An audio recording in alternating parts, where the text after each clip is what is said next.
There's a typical type of guy you meet when you go to the private gambling clubs that you have to get into from having, you know, you got to have at least $100,000 to get into the game, and you got to be checked out by people before you get allowed into the game. Anyway, you know, as I said, I was following Cardero around a lot. I was doing a lot of things for him and with him. And he said we were going to go to this game in Vegas. And it was a big game, a big poker game, national thing. And he wanted me to go. And I said, why? Why should I go? You know, what's the point? And he said, oh, you know, we'll do some work in between the games. We're going to talk about these things. And I said, all right, you know. He was paying for tickets and all that. So we went, and when we got there, I realized he didn't have $100,000. And he didn't have access to $100,000 even right then, which surprised me. But he was getting a little panicky before the first session because he was trying to call people and get people to wire him money. And it just I sort of realized from listening to him, this was not a strong area for him.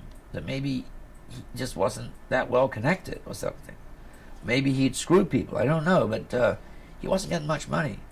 He got maybe 50, 70,000 together. People were wiring it to him.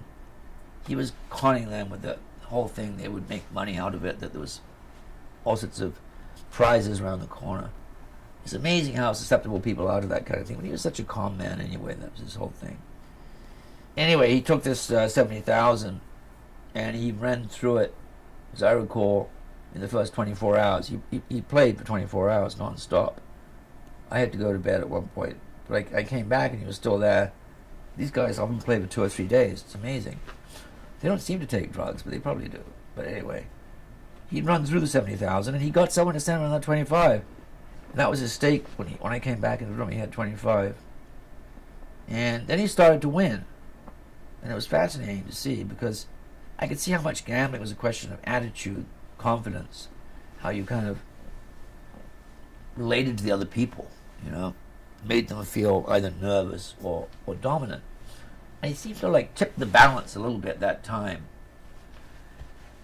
But by the time we left, 2 or 3 days later, as I think it was, he had nothing. He had nothing left. In fact, we took a bus out of there. I was embarrassed. I hadn't been in a bus since I was a teenager. We had to get a bus to Phoenix, I think, where he had some cousin who put us up. And he must have conned that guy around $10,000. God, he was good. But he wasn't good at gambling. He just wasn't a gambler. And every time he gambled, I found out later on, mostly from Mr. C, I think, it was that he just conned people. He used his conning abilities to get them to give him money to play poker.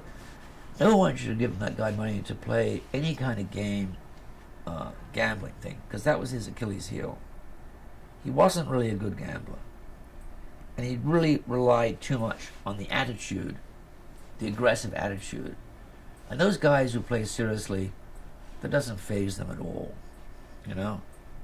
These were like fat guys from Texas. They were guys with weird accents, but they were much cooler than he was that weekend.